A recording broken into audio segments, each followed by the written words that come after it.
po si Michael Request. SpongeBob! Ako nga pala, tayo ko'y cool dyan. Itong sahin sa inyo. Wala pa siya po. Mabuhay para sa Philippines to now lahat. Hoy! Kamusta ka na, Eunice? Ayan, ang siya mo na. Ang ganda-ganda mo pa sa personal. Magandang araw sa inyo. Ako nga pala, si Javi Sigurino. Diba? The voice talent By the way, Si Pocholo Gonzales. Katulad na lang ni Pocholo. Isang voice Hindi pa pwedeng mawala ang pangalang Pocholo, the voice master Marami pa tayong Gonzales. kulang na sandata. Wala tayong laban sa kaaway. Sa DZMM, sumali ako sa isang competition.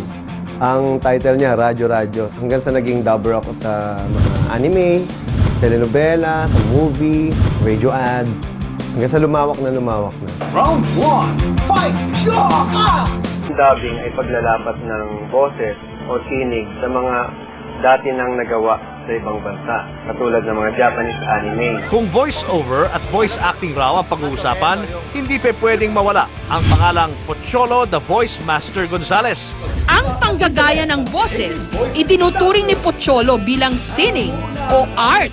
Diba meron tayong yung pinakamababang boses na kaya natin gawin. Tsaka yung pinakamataas. Pero payo ni Pocholo, hindi lahat ang dadaan sa ganda ng boses. Sa bawat bitaw raw ng linya, mapa-TV man o radyo, dapat nagmumula sa puso. Ilang taon ka ng voice master? been in the industry for 16 years. Para sa akin, ang dubbing ay isang uri ng sining. Parang isang painter yan, magpe-paint yan. Minsan, kahit hindi mo bayaran, kasi expression yun ng kanyang passion, ng kanyang artistry. Kahit sino, maaring matuto sa panggagaya o pagkakaroon ng maraming boses. Kaya nagtayo si Pocholo ng kauna-unahang eskwelahan sa Pilipinas para sa voice acting. Hey, come on, Patrick. Hey, come on, Patrick.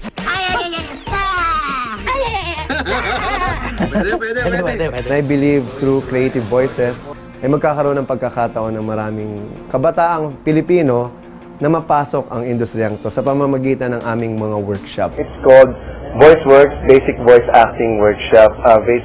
More on dubbing siya. So it's a 2 months workshop. Tapos, so you will learn a lot. Most of the teachers are directors of dubbing here in ABS-CBN, like Danny Mandia, Alex Agkawili, Neil Tolentino, and me. So, 4 times a year yan Yes po. nangyayari. Opo. Wow! So, actually, one of your ad, ako Go po ahead. yung nag-voice dun sa isang Which one? ad. Go. Okay lang. I don't know if you remember this commercial, yung eksklusibo, dalawang mag-friendship, isang gusto, susunod. Oh!